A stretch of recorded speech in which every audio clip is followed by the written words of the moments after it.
Nah, kenapa Mojopahit membentuk Wali Songo? Karena di samping dia adalah dekat dengan raja, dia dianggap mampu untuk merayu orang-orang Nusantara ini supaya apa?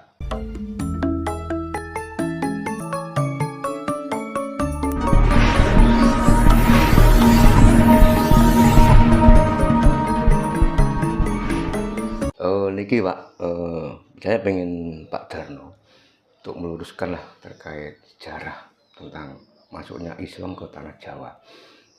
Tadi saya baca di medsos bahwa masuknya Islam ke tanah Jawa ini kan tidak lepas dari Wali Songo, Pak.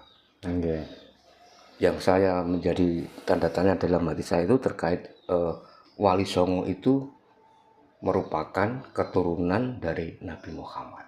Nah, ada lagi yang mengatakan bahwa sebenarnya Wali Songo itu keturunan Cina. Nah, sebetulnya yang benar itu yang mana, Pak? Apakah benar Wali Songo itu keturunan dari Nabi Muhammad? Monggo, Pak.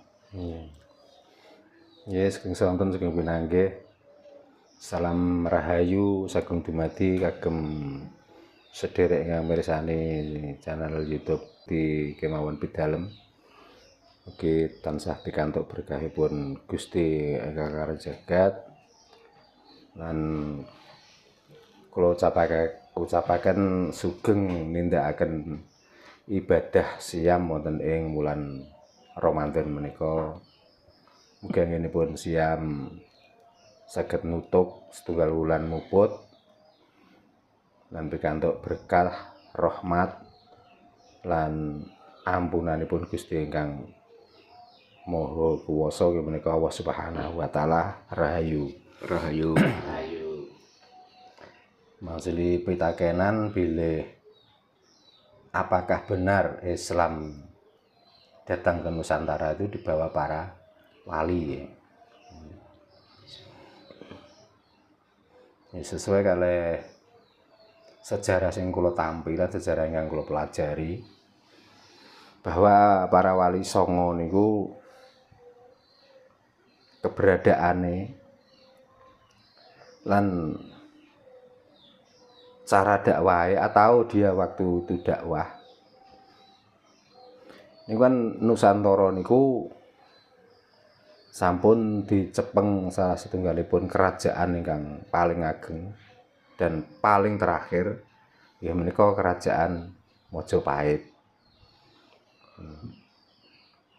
Nah, sebelum ada kerajaan Mojopahit, jadi jauh sebelum kerajaan Mojopahit, Nusantara niki sebagian besar sudah ada yang beragama Islam. Termasuk yang banyak dikenal oleh masyarakat Nusantara bahwa datangnya Panglima Cheng Ho yang pertama orang Cina datang ke Nusantara, di samping dia untuk berdagang, Panglima Cheng Ho juga membawa risalah Islam waktu itu. Nah, antara Panglima Cheng Ho dan para wali, apalagi yang dinamakan Wali Songo, bahkan Wali Songo sendiri itu kan malah yang terakhir sesudah wali-wali yang sudah menyebar di Nusantara ini. Jadi kalau agama Islam pertama dibawa Nusantara oleh para wali, kalau saya sendiri bukan. Betul sepakat ya, Pak. Betul sepakat. Masalahnya sakderenge wonten Wali Songo, Nusantara niki sudah ada pemeluk Islam. Dan contohnya Panglima Diponegoro. Kalau dibanding dengan runtuhnya kerajaan Mojopahit, mungkin Panglima Diponegoro setelah runtuhnya kerajaan Mojopahit nggih. Termasuk para niki yang disebut Ki Ageng. Ya, termasuk Ki Ageng Pemanaan, Ki Ageng Tarup dan lain sebagainya. Ini kan sebelum ada Wali Songo. Karena tadi yang ditanyakan tentang Wali Songo nggih. Lain kalau wali-wali yang lain, contohnya di Tuban juga banyak wali yang dia itu sebelum ada Wali Songo. Yang bertempat tinggal di Kecamatan Palang. Selain Syekh Maulana Asmoro Kondi. Di situ sudah ada wali namanya Pangeran Gagar Manik atau Kiai Tundung Musuh. Nggih. Nah, terus ada pula di sebelah barat Kiai Andong Wilis. Itu juga konon diceritakan bahwa itu juga wali. Ada lagi di utara pertigaan Manunggal Utara, wonten Wali Ki Jogobelo. Nah, orang-orang ini juga termasuk di samping untuk membela dan untuk membentengi Nusantara, dia juga bersiar tentang agama kok. Nah, itu jauh jaraknya dengan wali-wali yang bentukan dari negara Mojopahit yang dinamakan Wali Songo. Karena Wali Songo itu kebanyakan, sebagian besar, bukan sebagian, kebanyakan besar itu kan bentukan dari kerajaan Mojopahit. Nah, kenapa Mojopahit membentuk Wali Songo? Karena di samping dia adalah dekat dengan raja, dia dianggap mampu untuk merayu orang-orang Nusantara ini supaya apa? Dengan dimasuki ajaran agama Islam, rakyat-rakyat yang tadinya memberontak dengan negara atau dengan kerajaan Mojopahit, karena diajarkan dari agama itu untuk melakukan sabar kesyukuran, sabar narimo dan lain sebagainya. Akhirnya kan meredam rakyat Nusantara ini yang waktu itu tidak cocok dengan hukum atau tidak cocok dengan peranatan Raja Mojopahit itu. Nah, dari situlah manfaatnya, karena para wali ini bisa meredam amarah rakyat Nusantara itu, maka ditetapkanlah para orang-orang yang datang dari negara Cina, yang di sini dengan yang awalnya itu mau berdagang, dan di sini manfaatnya dia bisa melerai dan meredam amarah rakyat Nusantara yang mau memberontak ke Mojopahit. Maka dibentuklah paguyuban dinamakan Kanjeng Susuhunan. Nah, Kanjeng Susuhunan itu artinya orang yang dekat raja dan dianggap patut orang ini dihormati. Itulah dari arti susuhunan itu tadi.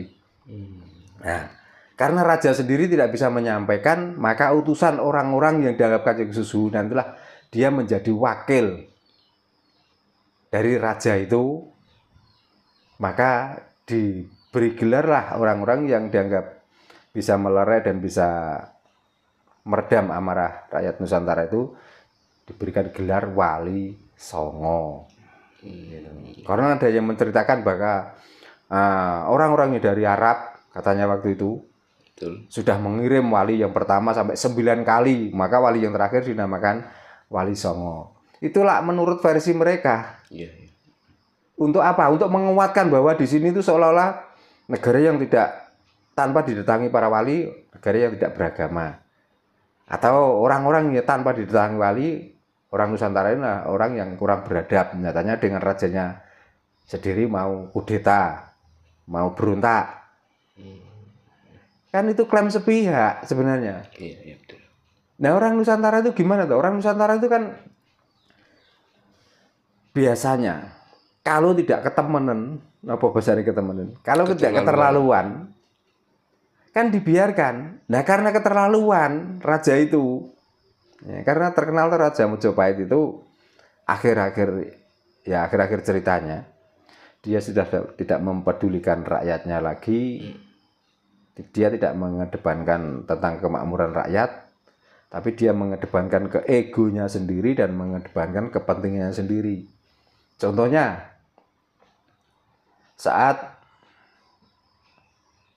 ini Syekh Maulana Ibrahim Asmorokondi mau masuk ke sini, ya, karena dia mencari saudaranya yang di Trowulan, yaitu Syekh Jumadil Kubro atau Syekh Murtolo.